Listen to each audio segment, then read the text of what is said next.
An exciting morning as we're celebrating a Rio Carnival. So we're bringing tasty treats from the Brazilian culture, if you can call it that. Chef Charts, welcome to the show. Thank you very much. Thank you, thank you, thank you. What are we making? Oh, we're making a beautiful Brazilian stew called moqueca. Moqueca. Moqueca. It sounds like someone's name. Did you see my cousin Moqueca? Moqueca from Brazil. So a fish stew. Fish stew, and moqueca translates directly to stew, so call your cousin stew. A stew, A stew. okay. Anyway, so how do we make the stew? Something very, very simple and very, very easy here. What I've done, and what's very typical of sort of Brazilian sort of style of cuisine, is they literally take half the ingredients, blend half, and then keep the other half really chunky and lots of big bulks and pieces. So this is blended. So I've got some onions, I've got some tomatoes in here, I've got a little bit of garlic, a little bit of coriander. There's chili in there. Or chopped in here. No, not yet. The chili comes in a different form. That's in a wonderful homemade peri-peri sauce in itself there. So we can spice it up as much as we can. Okay, when do I get stirring? Onto a little bit of a heat there. Now, the trick with this here, and what really makes a difference, is the beautiful palm oil.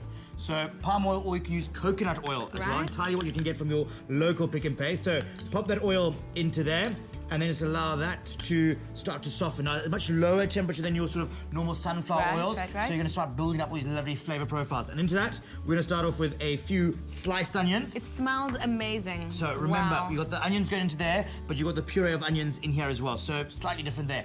A little bit of garlic as well. So can you just tip that out? I'll do that for you. Okay, a little bit of garlic. Great, there as well. And then a little bit of tomato paste. Now roast that tomato paste. Do I stir or anything? Absolutely, go on. Okay. You like to stir from time to time. Just a bit of a stirrer. There we go.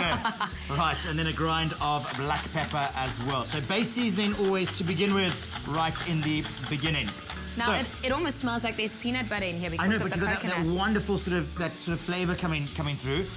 Whilst you're doing that, I'm just going to take my lovely little puree of onions, tomatoes, and pour that straight onto my lovely white fish. Now, go for a white fish that's lovely and fleshy and chunky. That really works well. Obviously, make sure it is a sustainable fish as well, so preferably from the green list. And then all you're going to do is allow just to marinate and allow those fusion of flavors to work. It can be for 20 minutes, it can be for an hour, it can be 5 hours, entirely up to you. I was going to ask that because if you say marinate, you don't really know for how long. Okay, absolutely. Perfect. So anyway, so that's going all together in there. This wow, look at this. Look at the colour. That's what you want. You want that depth of colour coming through. Really, really important. It's all chef's chart, but it looks beautiful. Oh, absolutely, full of lots of colour, don't you think? Lots of depth, lots of variance. So in with our fish. Do I leave it? Do I stir it? Right, now just very gently with the fish here. I'm going to pop in my peri-peri, as much peri-peri as you like. However they say it in Brazil, who knows? Anyway, and coconut milk. So anyway, in with your coconut milk. So just give it a very gentle stir. A gentle stir. Now while I'm gently stirring this, I can smell the chili coming through. Yeah. Our keyword for this morning is fish. Fish to 33728. That's very simple. And you can get a link to the recipe and recreate this moqueca. Moqueca at home. Indeed, absolutely. How long do I leave it in here for? Right, so what we're going to do is just, that fish just needs to cook. There's lots of big, bold, robust flavors there. So just very simply, just going to allow that to tick over very gently. And you take your sliced tomatoes. And what we're going to do is just place those on the top. Now, no stirring now, Alana. Just leave it alone. Now, what happens, all we want to do is allow those tomatoes to soften, and then we're done.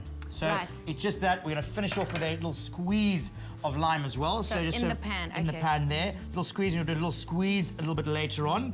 And that is basically your stew that you just allow just to simmer and very gently tick over. So you can imagine you have that wonderful puree of vegetables. You've got the sort of chunkiness that comes through and the soft little tomatoes on top there. It smells amazing. I can smell, this coriander with the lime and while we're busy plating this, let's take a look at how we got to this point. Blend onion, tomatoes, garlic, coriander, salt and lime juice. Cover fish with paste, then marinate for 1 hour. Sauté onions, add garlic, tomato paste and the fish with its marinade. Add salt, then peri-peri and coconut milk. Add tomatoes and simmer until fish is cooked through. Serve sprinkled with coriander and boiled eggs. Our keyword for this morning is fish. Fish to 33728, and you get a link to the recipe with a list of the ingredients to recreate our moqueca, or better known as a fish stew in Brazil, indeed. I would have called it a fish curry. It smells good. It smells like curry, yeah. Fish stew, my goodness. With some chili flavors. All you do is some boiled eggs is what is traditionally placed on top. So we're going to sort of nestle some hard-boiled eggs on the top. Now you can imagine it's a different version of a sort of a texture coming through there, which is, you know, unusual. But hey, it's what they do in Brazil. It's what we've shown you today on Espresso. And how's that with wonderful ingredients? Remember, it's beautiful, sustainable fish from your local Pick and Pay with all the other bits and pieces that go with it. Oh, Chart, you make it look so easy. Well, you just heard it. You can make it easy at home too. Fish to 33728. Let's try that again. Fish to 33728. Okay, now we're cooking all of these Brazilian tastes in our kitchen because we're celebrating the Rio Carnival. Now, speaking of carnivals, there's a few others that happens around the world, but I don't know about those ones. Leigh-anne and Katlego does. By supporting the Hoedspruit Endangered Species Center, that's where we found goodness. Pick and Pay, always there for you.